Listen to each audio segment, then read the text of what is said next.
Alright, let's talk about what's really going on with the Ceuta migrant crisis and why this isn't just another news blurb about Europe's borders. Because honestly, this story isn't just about Spain, Morocco, or even migrants. It's about the raw nerve of European unity being exposed in real time. Let me break it down. First, picture this. Thousands of people storming a border, Spanish authorities scrambling, and suddenly Italy, Finland, and Denmark are throwing up symbolic walls again. Wait, Italy suspended the Schengen Agreement, a cornerstone of European free movement, because of this? That's like your roommate trashing the living room because someone spilled coffee. But here's the twist. Spain's handling of Ceuta might actually be the most competent response we've seen in years. They deployed troops, drones, and even an inflatable barrier. But instead of applause, they got political backlash. Why? Because some EU countries decided to play the blame game instead of the support game. Personally, I think the hypocrisy here is staggering. Italy's Prime Minister Meloni calls the migrant surge a threat to national security, but Ceuta isn't even in the Schengen zone. So how exactly does this threaten Italy? Oh right, because fear sells votes. And Finland? Denmark? They're backing Italy's move. But when was the last time any of these nations offered to send boats or personnel to help Spain? This isn't about policy. It's about political theater. And Spain's PM Sánchez calling it selfish? He's not wrong. But here's the deeper issue. The Schengen Agreement was always a fragile experiment. Removing internal borders only works if everyone agrees on who stays out. And clearly they don't. Now let's zoom out. Why does Ceuta matter so much?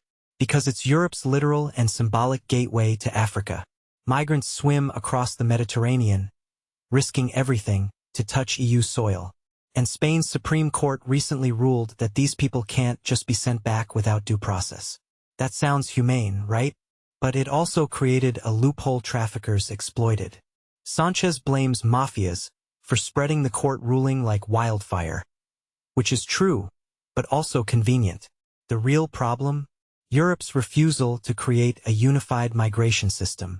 They've got tougher rules now, but they're reactive, not proactive.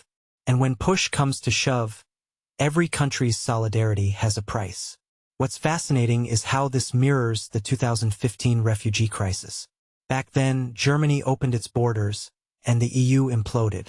Now, Spain's trying damage control, but the same divisions resurface. The UK offering help? Ironic, considering Brexit. And the US calling it a catastrophe? Classic.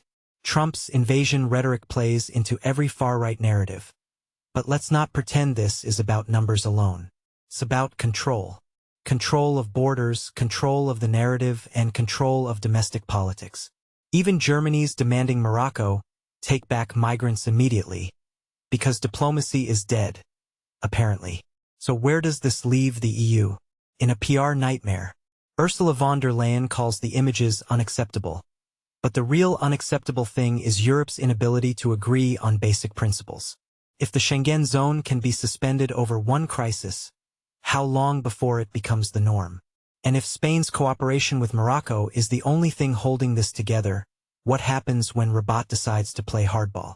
Because here's the unspoken truth. Ceuta's crisis isn't an outlier.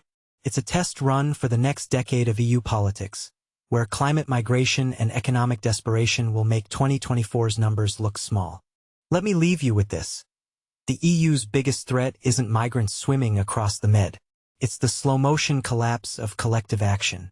Every country circling its wagons, every Schengen suspension, every tweet blaming Spain. It's eroding the idea that Europe can act as one. And if that dies, what's left? Just a bunch of aging nations bickering over fences while the world burns. What's your take? Drop your thoughts below, because this isn't just Spain's story. It's ours too.